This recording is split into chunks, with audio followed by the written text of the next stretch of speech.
Donc, on mesure. Allez, 20 secondes. Top! Fixe ton bras comme ça, regarde-moi bien dans les yeux.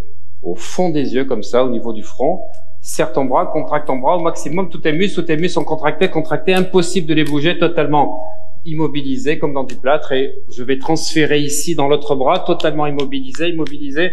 Partout où je touche, le corps devient dur, comme une statue. Impossible de bouger. Tu fermes les yeux et tu rentres dans une catalepsie. Tu vas maintenant m'aider à soulever les jambes. Parfait. Super. Génial. Complet. Total. Voilà. On va mettre la chaise comme ceci. Voilà. Voilà. Voilà. Totalement. Le corps totalement dur. Et je peux m'asseoir complètement. Alors, ce qui est intéressant, ça dit combien? 25 secondes. Premier niveau, catalepsie. Niveau 10, dans la transe légère. Je vais relâcher le bras. On est incapable de rester comme ça sans trembler. Je relâche le bras. Gauche. Je vais lui demander de faire un ancrage comme ceci. D'aller à un niveau 2 fois plus profond. Si détendu, si décontracté, si relâché. Que là, ici, c'est comme si je posais un gant anesthésique. Tu peux ouvrir le poing. Ta main devient comme un gant anesthésique. À chaque fois que tu fais ce geste avec ta main gauche, ta main, en fait, est comme de la xylocaïne ou de la lidocaïne.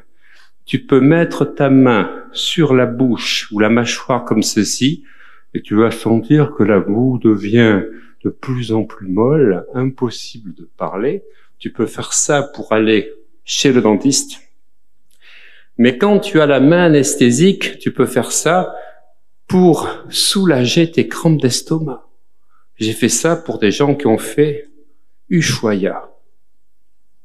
Faire en sorte que tu peux tenir 4-5 jours pour quand tu te mets comme ceci avec l'ancrage, tu vas mettre une anesthésie de ton estomac pour pas avoir faim. Et il y a plein de choses comme ça. Donc quand il se réveille, chaque fois qu'il fait ça, la main est anesthésique et il peut même soigner les gens en faisant un gant qui va soigner les douleurs. On pourrait même dire que maintenant, sa main est comme un patch quantique de chez Bipic, avec 25 000 informations. Impossible de ne plus soigner. Le subconscient ne comprenant pas la négation, chaque fois qu'il fait ceci, il soigne totalement et il induit une hypnose de plus en plus profonde. À 3, tu te réveilles en pleine forme, on va te réveiller totalement décontracté, le corps va redevenir totalement comme il était, hyper laxe, tranquille. 1, 2, 3. Hop, regardez comme il est passé, voyez? Le fait d'avoir dit ça, waouh, super. Vous avez vu comme il a totalement... Hein? Merci à toi, Robert. Super. Vous avez vu le corps comme ça, je dis le corps devient hyper laxe à 3, 1, 2, 3, il lâche. Aucun effort, c'est juste une programmation qui se fait dans le cerveau. Deuxième cobaye. Heisel, je t'ai vu, te cache pas. J'en ai d'autres comme ça. Tiens, tu peux me tenir? Voilà. Ça s'appelle de l'hypnose non ericksonienne, Mathieu. Comme je disais, c'est ça que tu fais. Voilà. Qu'est-ce que je vais te faire faire? Le mieux, pour vous montrer la puissance des souvenirs, la puissance de l'hippocampe, ce qui est enregistré dans votre cerveau, qui fait que chaque fois que vous y pensez, vous l'activez. Ça, c'est pour que vous compreniez pourquoi il faut plus jamais penser au passé négatif. À 3, Heisel, tu retrouves le même niveau d'hypnose, le plus profond, jamais ressenti au mois d'août. 1, 2, 3. Hop. Elle s'est endormie toute seule. Et là, on met l'autre chaise comme ça, vous voyez, totalement endormie. Il suffit de faire ça. Et elle est partie au pays d'Alice, au pays des merveilles. Je n'ai rien dit. J'ai juste dit, mais j'ai une intention très forte. À 3, tu retrouves le même niveau que tu as vécu au mois d'août. Vous avez vu? Rien que le fait de penser au niveau dans lequel elle était, elle repart au même niveau. En fait, ne pensez plus jamais à votre passé. Parce qu'à chaque fois que tu fais ça, tu recrées les conditions de ton passé. Comment tu veux créer un futur différent si tu es sans arrêt sur les voies du passé, les rails du passé? Donc ça s'appelle un ancrage. Alors, il n'y a pas que l'ancrage de PNL, il y a ce qui est ancré dans ta vie et que tu réactives à chaque fois que tu y penses. Alors bien sûr, on peut faire des choses incroyables, c'est-à-dire qu'on peut dire que quand Aïzel se réveille, elle voit que des éléphants roses dans la salle. Il y a que des éléphants roses ou des balous. Et elle est prise de fou rire parce qu'elle voit des éléphants roses partout. Il y en a un qui est un peu plus rose que les autres. Voilà. À 3, tu te réveilles plein de rire, d'enthousiasme. Tu ne fais que rire, tu es dans une crise de fou rire. Impossible de t'arrêter parce que tu ne vois que des éléphants roses dans la salle. À 3, 1, 2, 3, tu ouvres les yeux. Aïzel. Ils sont roses. Oh mon Dieu. Les plus roses que les autres.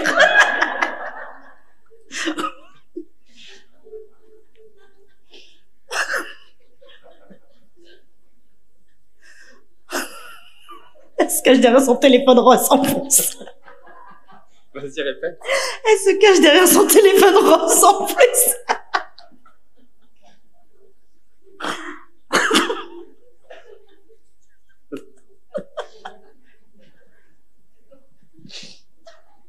Tu dors totalement, complètement, parfaitement. Quand tu te réveilles, à 3, les éléphants roses se sont transformés en balous. Des balous à pois verts multicolores, des balous multicolores. Et tu les entends chanter. Tu les entends tous chanter, tu les entends chanter tellement fort que tu es obligé de boucher tes oreilles. Il en faut peu pour être heureux. À 3, tu ouvres les yeux, tu vois que des balous totalement multicolores qui disent il en faut peu pour être heureux. 1, 2, 3.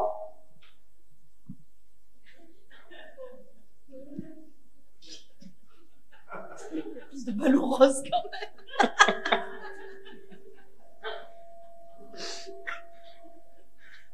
Des balous roses. En fait, ça libère de la sérotonine. La sérotonine, c'est ce qui fait des hallucinations. Ce qu'on retrouve dans le LSD. Niveau de trans légère, acétylcholine. Trans moyenne, GABA. Trans profonde, sérotonine. Voilà. On peut tout faire ce qu'on veut. Voilà. On mettra quelques extraits. On attend qu'Emmanuel nous les fasse. On les mettra sur Instagram. Vous aurez 25 extraits qu'on va faire de ce qu'on a fait au mois d'août. On s'est bien amusé. À 3, 1, 2, 3, tu retrouves un niveau de détente incroyable. Et ce que je voudrais, c'est que tu te réveilles là, à 3, définitivement, de l'hypnose dans laquelle tu étais. De l'hypnose qui t'a conduit à revivre des schémas totalement répétitifs, inconscients, pour que quand tu ouvres les yeux, c'est comme si tu t'éveillais d'un rêve qui a duré une trentaine d'années. Mais en sortant de ce rêve, tu es sereine. Tu es dans une sensation légère, de fluidité. Tu deviens balou toi-même. Tu es balou. Alors je vais pas dire qu'elle est rose quand elle soit dans la glace, mais elle est balou. Tu es heureuse. Et il en faut peu pour être heureux, mais ça tu le sais. Donc tu es de plus en plus libérée de fardeaux qui t'empêchaient d'être heureuse, d'être fluide et d'être simplement toi-même. Tu es heureuse parce que tu es toi-même et tu es de plus en plus à la recherche de tout ce qui donne du bonheur, de l'énergie, parce que c'est ça qui rend heureux. À 3, on va t'applaudir pour que tu ancres totalement cette nouvelle naissance qui te fait devenir, en fait, maître de ta vie. À 3, 1, 2, 3.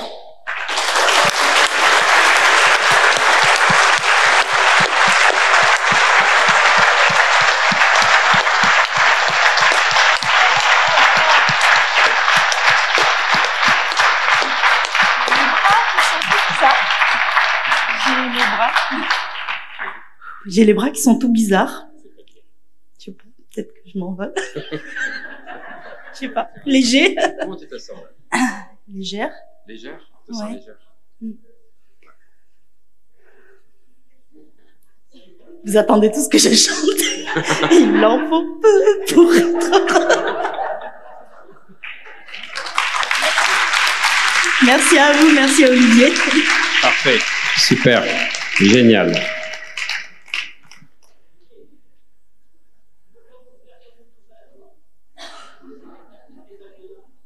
Tous à la fois, non, c'est l'auto-hypnose. Alors moi, ce que j'aime, c'est quand Véronique, la médecin sourire, médecin bonheur. Tu viens, Véronique? Séminaire, neuroséminaire, octobre 2020. Elle me dit, Olivier, ça marchera jamais sur moi. Moi, je suis résistante. Je lui dis, j'adore. Plus la personne est résistante, plus elle part en hypnose. C'est une croyance, c'est une suggestion, c'est une conviction, c'est une certitude. Hein?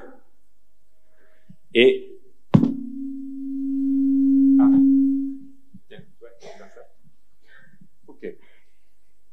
Et voilà ce que je lui fais à 23h, le neuroséminaire, Apollo Théâtre, Crâne Plaza. J'ai fait des démonstrations après où je projetais la conscience. Tu te rappelles? Je projetais mon corps astral sur le mur et j'hypnotisais, magnétisais mon corps astral pour le programmer et le reprendre. 23h30. Je m'amuse. Voilà. Comme ça. Ça y est. Elle est déjà partie. J'ai rien dit. J'ai rien dit. J'ai rien dit. 1, 2. Attention, attention, attention. 3. Totalement endormi, complètement endormi. Ça s'appelle de l'hypnomagnétisme. Je projette mon magnétisme. J'ai dit aucune suggestion. Je n'ai pas dit qu'elle allait s'endormir. J'ai pas dit que le corps allait se relâcher. J'ai simplement mis une intention et j'ai dirigé mon magnétisme pour l'amener à cet état-là. C'est comme ça que je fais de l'hypnose en Andorre avec les champions anglais ou les champions espagnols parce que je parle pas un mot d'espagnol et my English is not very fluent. Et donc, que ce soit les champions de moto, j'ai actuellement le numéro 3, donc mondial de moto, Alex Espargaro. J'ai 2 joueurs de tennis, 30e et 13e mondial. C'est comme ça que je fais. Et après, j'ai une traductrice qui traduit. Alors, ce qui est important, c'est qu'on a essayé de savoir si c'était important que je parle juste à l'oreille de la traductrice, qu'ils disent, ou si je parle et qu'elle traduit dessous. Et bien, ils ont tous dit la même chose. Ils préfèrent m'entendre, même s'ils comprennent pas. Parce que la voix véhicule un magnétisme. Moi, j'ai dit, tu dis ça, et elle répétait, non, on veut l'entendre. Et c'est fou parce qu'en fait, le souffle reproduit du magnétisme. Et donc, l'intention, quand tu visualises que je dis ce que je veux faire comme protocole pour eux, eh bien, ça véhicule ça à travers leur subconscient. Donc ça, je trouve que les choses incroyables du cerveau, c'est qu'on en est qu'au début. Voilà, on va réveiller Véronique. Elle va se réveiller en pleine forme, en ayant récupéré des fatigues de la journée, de la semaine, de ce week-end, et on va continuer par le double quantique qu'on va faire juste après. Voilà. Elle dort, elle est au pays des rêves, mais elle entend tout, mais son corps est totalement relâché. Totalement relâché.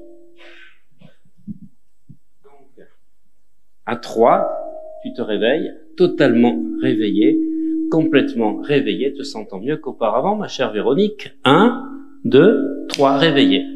Coucou, bonjour.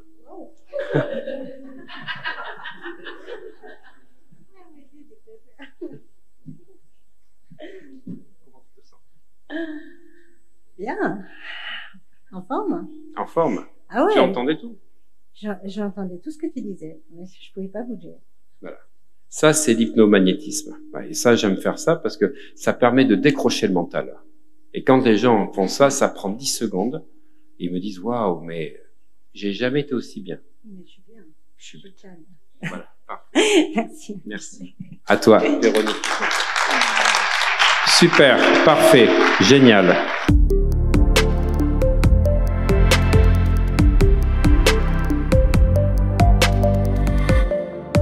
découvert le travail d'Olivier sur Internet, via YouTube.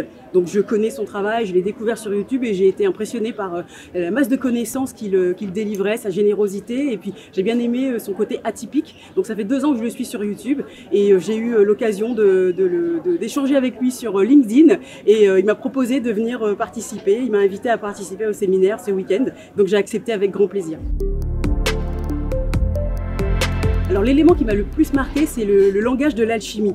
C'est un travail sur lequel je suis en train d'avancer et donc j'ai été surprise qu'il aborde le travail de l'alchimie et qu'il le reformule à sa sauce, qu'il en fasse quelque chose qui corresponde à ce qu'il appelle l'alchimie spirituelle. Et ça m'a beaucoup interpellée ce matin lorsqu'il nous a décrypté à sa façon les différentes étapes de l'alchimie spirituelle qui correspond à une forme de renaissance pour revivre un petit peu comme le phénix de ses cendres, pour arriver à une nouvelle vie qui correspond à une vie d'équilibre, de paix, de sérénité pour aller vers notre chemin de vie. Et ça m'a beaucoup surpris. Je ne m'attendais pas du tout à ce qu'on aborde cette thématique sous cet angle-là.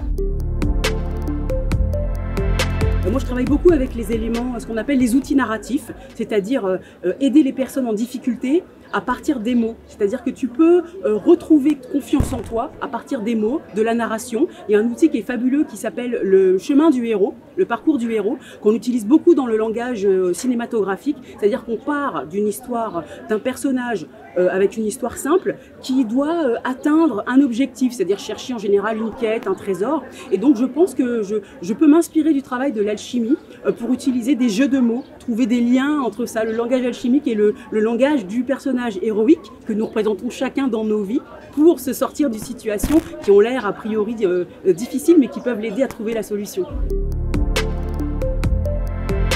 Alors ce que j'apprécie dans le travail que propose Olivier, c'est son humanité, c'est sa générosité, c'est le fait qu'il soit atypique dans le sens où il est à la fois il a une origine professionnelle scientifique, donc il a des bases scientifiques, ce qui est très important de ne pas non plus être complètement dans des univers parallèles, parce que c'est bien d'avoir un langage ésotérique, mais il faut aussi parler à la réalité, aux gens qui sont dans le réel du quotidien, qui ont des métiers qui sont vraiment ancrés dans le quotidien. Et puis j'aime le fait qu'il passe après par des strates différentes, il passe des sciences aux neurosciences, à la neurochimie, il se balade autour de la spiritualité, il respecte l'individu, il respecte les hommes, les femmes, les origines, il met en valeur les gens. Et c'est ce que j'aime dans son approche, c'est qu'il est vraiment humaniste dans son approche. Il considère l'autre comme une source d'enrichissement, il a toujours cette attitude d'humilité.